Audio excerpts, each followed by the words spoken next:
અમદાવાદ શહેરના નિર્ણયનગર અંડરપાસમાંથી ઉમિયા હોલ તરફ બહાર નીકળતા જ રોડનો કટ બંધ કરી ડિવાઈડરના બનાવવામાં આવી રહ્યું છે, જેના કારણે થઈને રાણીપ જૂના ગરનાળામાં થઈને ચાંદલોડિયા તરફ જનારા વાહન ચાલકોને રોંગ સાઈડમાં આવવું પડી રહ્યું છે। નાના વાહનો નિર્ણયનગર અંડરપાસથી ઉપર એલએમબી બ્રિજ પરથી જઈ શકે છે, પરંતુ વાહન ચાલકો ત્યાંથી રોંગ સાઈડમાં જ આવી રહ્યા છે। લોકો રોંગ સાઈડ આવે છે છતાં પણ ત્યાં કોઈ ટ્રાફિક પોલીસ જોવા મળી નથી રહી, જેને લઈને તંત્રની કામગીરી પર પણ સવાલો ઉઠ્યા છે। મહત્વનું છે કે નિર્ણયનગર અંડરપાસમાંથી રોજના 50,000થી વધુ વાહનો અવરજવર કરતા હોય છે। અહીંયા કટ નથી મેડમ, એટલે રીઝન નથી ને આમ જવું હોય તો આખું ફરીને જવું પડે છે। કટ બંધ થયા પછી એટલી તકલીફ પડી રહી છે કે સામેથી જે બી વાહન આવે છે ને એ વચ્ચે ઘૂસી જાય છે અને સામેથી બીજું વાહન આવે તો એક્સિડન્ટ થવાનો ભય વધારે છે। અમદાવાદના નિર્ણયનગર અંડરપાસમાં ટ્રાફિકની સમસ્યાને કારણે ખાસ કરીને જે કટ છે તે બંધ કરી દેવામાં આવ્યો ને તેને કારણે આપ જોઈ રહ્યા છો કે રોંગ સાઈડ પર તમામ વાહનો છે તે અહીંથી પસાર થઈ રહ્યા છે। સૌથી મોટી સમસ્યા ટ્રાફિક છે અને ટ્રાફિકને નિવારણ માટે ખાસ કરીને તંત્ર દ્વારા જે કામગીરી કરવામાં આવી તેમાં ક્યાંક ને ક્યાંક લોકો છે તેઓ બેફામપણે રોંગ સાઈડ પર આવી રહ્યા છે અને તેને કારણે અકસ્માતની સંભાવના છે તે વધી ગઈ છે। ટ્રાફિકથી બચવા જે રીતે કટ બંધ કરવામાં આવ્યો અને ટ્રાફિક રિલીઝ થઈ શકે તે માટેનો પ્રયત્ન કરવામાં આવ્યો, રોંગ સાઈડ પર લોકો ન જાય તે માટેનો પ્રયત્ન કરવામાં આવ્યો, પરંતુ પરિણામ એવું આવ્યું કે નિર્ણયનગર અંડરપાસની જે ડિઝાઇન છે તે ફોલ્ટી હોવાને કારણે અહીંથી આવતા તમામ લોકો આપ જોઈ રહ્યા છો કે રોંગ સાઈડ પર આવી રહ્યા છે। ન્યૂઝ 18 ગુજરાતીના કેમેરા જોઈને ઘણા બધા લોકો છે તેમણે યુટર્ન મારવાની પણ ફરજ પડી છે, પરંતુ જો ન્યૂઝ 18 કેમેરાના અહીં ન હોત, ન્યૂઝ 18 અહીં ન હોત તો લોકો છે તે અહીંથી બિંદાસપણે જતા પણ જોવા મળે। ઘણા બધા લોકો છે કે જેઓ બિંદાસપણે જઈ પણ રહ્યા છે તેવા દ્રશ્યો પણ અમારી પાસે છે અને આ પ્રકારની ફોલ્ટી ડિઝાઇનને કારણે ખાસ કરીને જે લોકો છે તે પરેશાન થતા જોવા મળી રહ્યા છે। કેમેરામેન અમિત શર્મા સાથે દીપિકા કુમાર, ન્યૂઝ 18 ગુજરાતી, અમદાવાદ। સુરેન્દ્રનગરના ખેડૂતો રાસાયણિક તેમજ પરંપરાગત ખેતી છોડી ઓર્ગેનિક ખેતી તરફ વળ્યા છે। સાયલાના પ્રગતિશીલ ખેડૂતો પોતાની જમીનમાં જંગલી ખેતી પદ્ધતિ આધારિત અલગ અલગ ફળ અને શાકભાજીની ખેતી કરી સારી એવી આવક મેળવી રહ્યા છે। સાયલા રાજકોટ હાઈવે પર પોતાની 30 વીઘા જમીનમાં દિનેશભાઈએ જંગલી ખેતી એટલે કે ખેડ અને ખાતર વગરની ખેતીની 5 થી 6 વર્ષ પહેલા શરૂઆત કરી। એક જ જગ્યા પર જંગલની જેમ માત્ર જીવામૃત દ્વારા અલગ અલગ 15 થી વધુ પ્રકારના શાકભાજી અને 10 અલગ અલગ ફળોનું વાવેતર શરૂ કર્યું હતું। મહત્વનું છે કે જંગલી ખેતીનો મુખ્ય ફાયદો એક સાથે 25 થી વધુ પાકોને વાવેતર એક જ જગ્યાએ થયું હોવાથી કોઈ પાકને કુદરતી આફત જેમ કે વરસાદ કે વાવાઝોડામાં ફાયદો થાય છે તો કોઈ પાકને નુકસાન પહોંચે છે, એટલે કે સરવાળે જંગલી ખેતીમાં નુકસાનીની ટકાવારી શૂન્ય રહે છે અને ખેડૂતને ફાયદો થાય છે। કુદરતી આફત સામે જે નુકસાન છે આમાં 20-25 પાક મિક્સમાં હોય છે, એટલે કુદરતી આફતો સામે 25 પાકને ક્યારેય નુકસાન થતું નથી। અમુક પાકને ફાયદો થાય, અમુક પાકને લાભ થાય, સરવાળે તમારું નુકસાન હંમેશા ઝીરો જ રહે છે। એટલે કુદરતી આફત સામે મારી દ્રષ્ટિએ તો સૌથી વધુ ફાયદાકારક પદ્ધતિ હોય છે તો આ જંગલી ખેતી। 12 વર્ષના 13મું વર્ષ છે। કેટલા વીઘામાં કુલ કયા કયા પાકોનું વાવેતર કરો છો? કોઈ પણ પાક ગમે એ ચાલે। અત્યારે કયા કયા પાકનું વાવેતર કરો છો? અત્યારે લીંબુ છે, ઓલપુર કપાસ છે, મગફળી છે અને ત્યાર પછી ઘઉં, ચણા। શું ફાયદો થાય પ્રાકૃતિક ખેતી? ફાયદામાં એક આપણે ખર્ચો ઘટે છે। જે બિયારણ લાવવું પડે, કોઈ દવા છાંટવી પડે, એ આ બધું જે દવા છાંટવી કોઈ મહેનત ઓછી મહેનતે જાજ્યું આપણને એ પરવડે, એના કરતા સારું પરવડે। સુરેન્દ્રનગર જિલ્લાના સાયલા તાલુકાના પ્રગતિશીલ ખેડૂતોએ જંગલી મોડેલ ફાર્મની ખેતી કરી અને સમગ્ર જિલ્લાના ખેડૂતોને એક અનોખું ઉદાહરણ પૂરું પાડ્યું છે।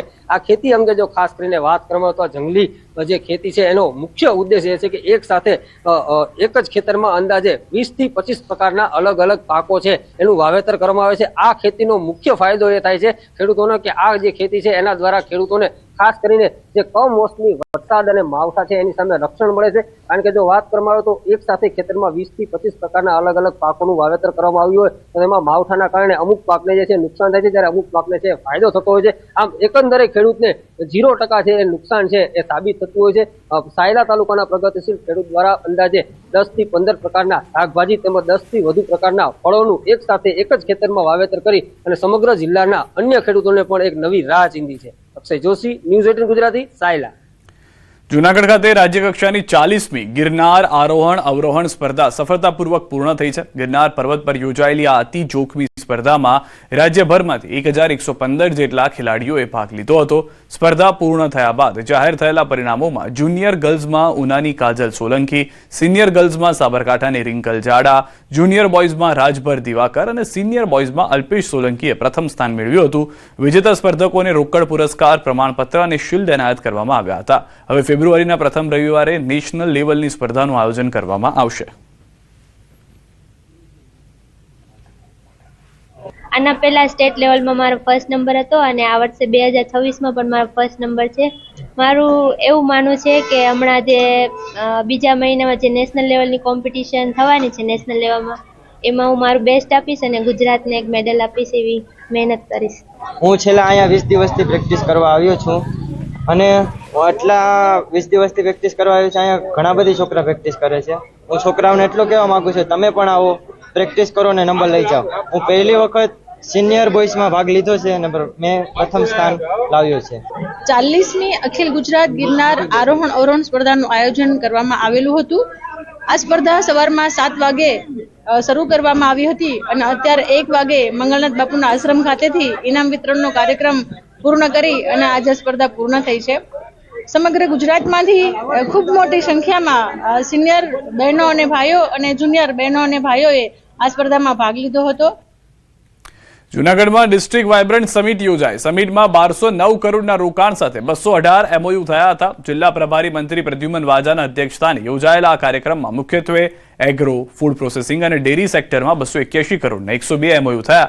આ પ્રસંગે કેબિનેટ મંત્રીના હસ્તે બાજપાઈ બેન્કેબલ યોજના સહિતના લાભાર્થીઓને પ્રતિકાત્મક રૂપે સહાય ચેકનું વિતરણ કરાયું હતું. આજે જૂનાગઢ જિલ્લામાં જિલ્લા સ્તરની વાઇબ્રન્ટ સમિટનું આયોજન થયું છે. આ સમિટમાં જે 2003માં નરેન્દ્રભાઈએ જે બીજ વાઇબ્રન્ટનું વાવ્યું હતું, આજે વટવૃક્ષ બની અને જિલ્લા સ્તરે વિસ્તરેલું છે. ત્યારે જૂનાગઢમાં પણ આજે MOU થયા છે. લગભગ 1209 કરોડ જેટલા MOUમાં 2858 જેટલા લોકોને રોજગારીની તક મળશે. આણંદ જિલ્લાની શિક્ષણ નગરી વિદ્યાનગરમાં સરદાર વલ્લભભાઈ પટેલ સાહેબની પ્રેરણાથી અને ઉદ્યોગપતિ સ્વર્ગીય ઘનશ્યામદાસ બિરલાના 25 લાખ રૂપિયાના માતબર દાનથી 1948માં બિરલા વિશ્વકર્મા મહાવિદ્યાલયની સ્થાપના થઈ. બ્રિટિશ વાઇસરોય લોર્ડ માઉન્ટબેટને આ કોલેજની પ્રથમ ઈંટ મૂકી હતી. ગુજરાતની પ્રથમ એન્જિનિયરિંગ કોલેજ તરીકે BVMએ છેલ્લા 77 વર્ષમાં એન્જિનિયરિંગ શિક્ષણ ક્ષેત્રે રાષ્ટ્રીય સ્તરે આગવી ઓળખ ઊભી કરી છે. તાજેતરમાં વિદ્યાર્થીઓને નવી માહિતી અને ટેકનિકલ વિકાસ થાય એ માટે ઓપન હાઉસ પ્રદર્શન આયોજન કરાયું. 1000 એન્જિનિયરિંગ શિક્ષણમાં અભ્યાસ કરતા વિદ્યાર્થીઓએ આ પ્રદર્શન નિહાળ્યું હતું.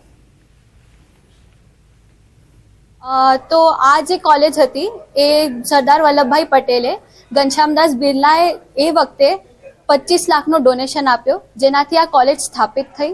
અને આજે આપણે અહીંયા ભેગા થયા છે ઓપન હાઉસ, જ્યાં અમે એ વખતે 1948માં જે બોઇલર્સ જે આખા શહેરમાં બધા ઇલેક્ટ્રિસિટી પ્રોવાઈડ કરતું હતું એ હજી અહીંયા વર્કિંગ કન્ડિશનમાં છે. તો અહીંયા 1000થી પણ વધારે કોલેજ, એન્જિનિયરિંગ સ્ટુડન્ટ્સ અને સ્કૂલના સ્ટુડન્ટ્સ બધા અહીંયા જોડાયા અમારી જોડે. અને આ ઓપન હાઉસમાં boiler house, thermal power system laboratory, digital manufacturing laboratory, laser cutting machine, 3D printing, Festo industry 4.0, electrical vehicle centre for excellence electrical vehicle અને રિન્યુએબલ એનર્જી રિસોર્સના લેબોરેટરીનું પ્રદર્શન કરવામાં આવ્યું છે. વડોદરાની એક એવી ઘટના કે જેના ખુલાસા 3 ઉચ્ચ અધિકારીઓએ કરવા પડ્યા. વાત છે 3 જાન્યુઆરી 2026ના નર્સિંગ હોમ 4 રસ્તા પાસેની, કે જ્યાં એક બુલેટ ચાલક યુવકને ટ્રાફિક પોલીસે પકડ્યો અને તેની પાસે લાયસન્સની માંગ કરાઈ. જે બાદ યુવક અને ટ્રાફિક પોલીસ કર્મીઓ સાથે માથાકૂટ શરૂ થઈ. જોકે આ મામલે ત્યારે ચર્ચાનું કેન્દ્ર બન્યો જ્યારે યુવકે ટ્રાફિક પોલીસની ગંભીર બેદરકારીના આક્ષેપો લગાવ્યા. યુવકે 3 ટ્રાફિક પોલીસે માર માર્યાનો આક્ષેપ કર્યો. મોડિફાઈડ સાયલેન્સર, નંબર પ્લેટ ન હોવા મુદ્દે યુવકને ઢોર માર માર્યાનો આક્ષેપ કર્યો અને બાદમાં તેને પોલીસ વાનમાં બેસાડી ટ્રાફિક કચેરી લઈ જવાયો, જ્યાં હાજર અધિકારીએ તેને ગુપ્તાંગના ભાગે લાતો માર્યાની પીડિતે આક્ષેપ કર્યો.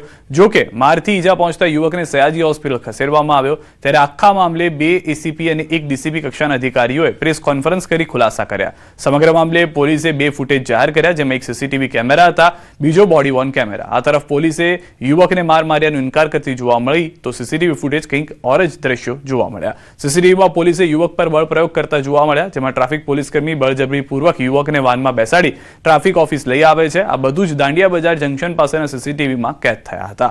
બીજી તરફ બોડી વન કેમેરામાં પણ યુવક સાથે ટ્રાફિક પોલીસ માથાકૂટ કરતા જોવા મળ્યા હતા અને તેની બાઇકને આગળ લઈ જતા દેખાયા હતા. આ તરફ પોલીસે યુવકના મેડિકલ સર્ટી પણ મીડિયા સમક્ષ રજૂ કર્યા, જેમાં તેને કોઈ ગંભીર પ્રકારની ઈજા ન થઈ હોવાનું જાણવા મળ્યું.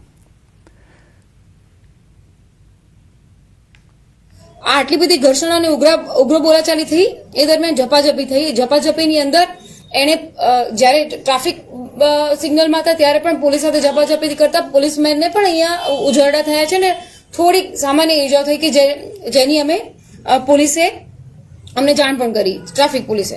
સાથે સાથે જ્યારે એને સમજાવી અને ટ્રાફિક ચોકી પર લઈ જવામાં આવ્યું ત્યારે પણ એ લોકો, એના ભાઈ, એની માતા, એના પિતા પાછું આ ઉગ્ર બોલાચાલી અને પોલીસના કામમાં અડચણ કરવાનું શરૂ કર્યું. એ દરમિયાન એના ભાઈએ પણ ઉગ્ર બોલાચાલી કરી અને પોલીસનું અપમાન પણ કર્યું અને પોલીસ સાથે ઘર્ષણ પર ઉતર્યા. ત્યારે એના પિતાનું આઈ કાર્ડ પૂછવા જતાં એના પિતાએ પણ ધમકી આપી કે હું પોલીસમાં છું. પાછળથી ખરાઈ કરતા અમને માલુમ પડી કે રેલવે પોલીસ ફોર્સમાં કામ કરી રહ્યા છે, નડિયાદમાં કદાચ એમની કામગીરી ચાલુ છે. પોલીસે બળ વાપરીને એને ગાડીમાં બેસાડીને લાવવાનો પ્રયત્ન કર્યો. એ વખતે પણ પોલીસોને એને ઝપાઝપી કરી અને યુનિફોર્મ પર હાથ નાખ્યો. સતત એનું રજીસ્ટર કરી રાખ્યું છે, રજીસ્ટર કરી રહ્યો છે, તો એને કારણે ક્યાંક બીજું કંઈ ના થાય એટલે એને ગાડી સુધી એસીપી સાહેબે બોલાય કે ભાઈ અહીંયા લઈ આવો, આપણે સમજાવટ